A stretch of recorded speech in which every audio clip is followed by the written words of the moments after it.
Hey everyone, Josh here with Fresh Start Customs, and today we're going to be using xTool's F1 machine, and as you can see, it is currently doing a firmware update. I just downloaded the new software here out on this machine in the shop. What we're going to be doing today is we're actually going to be laser engraving right on the side of that computer. Obviously I need the computer to engrave, so what we're going to be doing is taking the side off of the computer. And as you can see, the firmware just now finished. That's what that beep was about.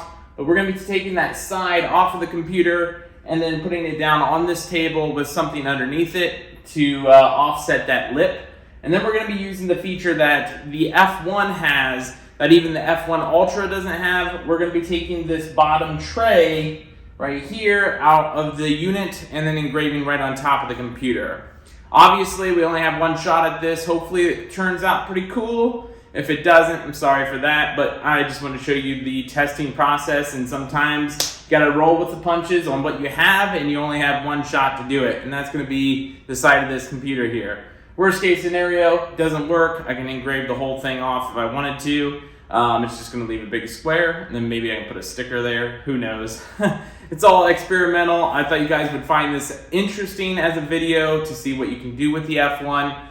If you guys want any information on the F1, I'll go ahead and put that down in the description below. With all that out of the way, I'll stop talking. Let's go ahead and get the side of this off. I'll get a design thrown up here now that we have the firmware and the software up to date, and then we're gonna go ahead and engrave the side of this computer here.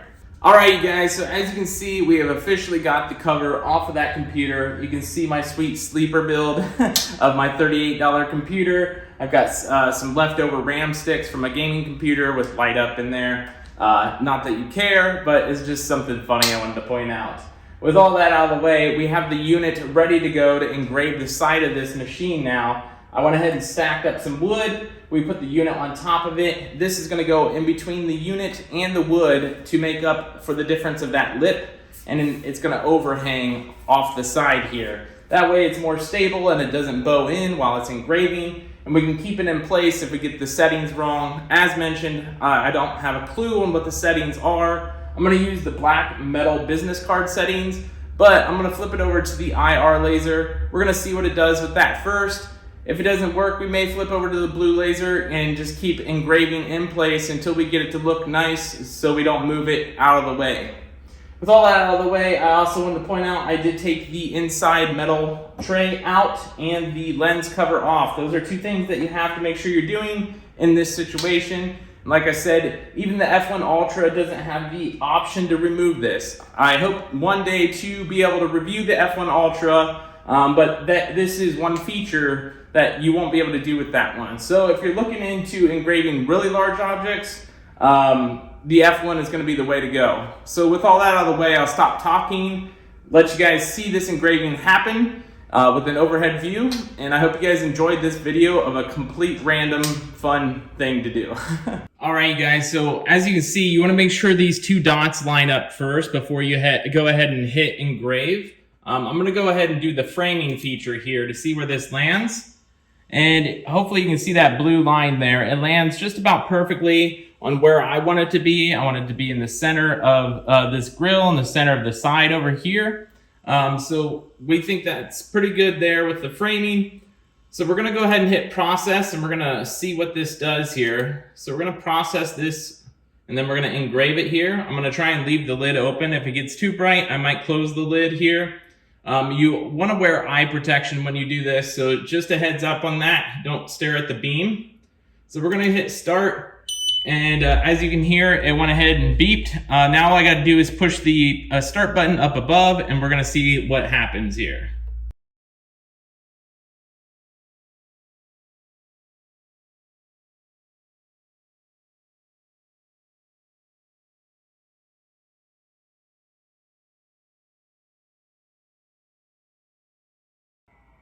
Alright you guys, so as you can see, it looks like it's really good on camera. I could probably clean this off with a magic eraser and it would be perfectly fine as is. But just to be safe, while it's in place, I'm going to reprocess that since this is metal and it's not really going to go through it anyways, just to be safe. And then we're going to hit it with a magic eraser at the end That's just something that you may want to do based on how you think is best. But just because the forehead on this guy got a little tiny metal shaving there, I want to make sure, and we're going to process it again at the same settings. If I still don't like it, I may go a little bit deeper. But overall, I think it's going to look great after we hit it with a magic eraser. It already looks pretty cool. So let's go ahead and process this one more time and then see what it looks like.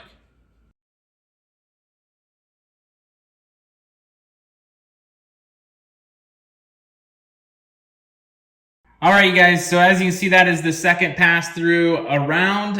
It looks a little bit better. I'm going to just take the risk and take this off and then wipe it clean. It looks better in some lighting than the others in person, but it does look great on camera. And I think there's just dust on there. So we're gonna go ahead and wipe this down with a magic eraser. So we'll see you in the next clip here.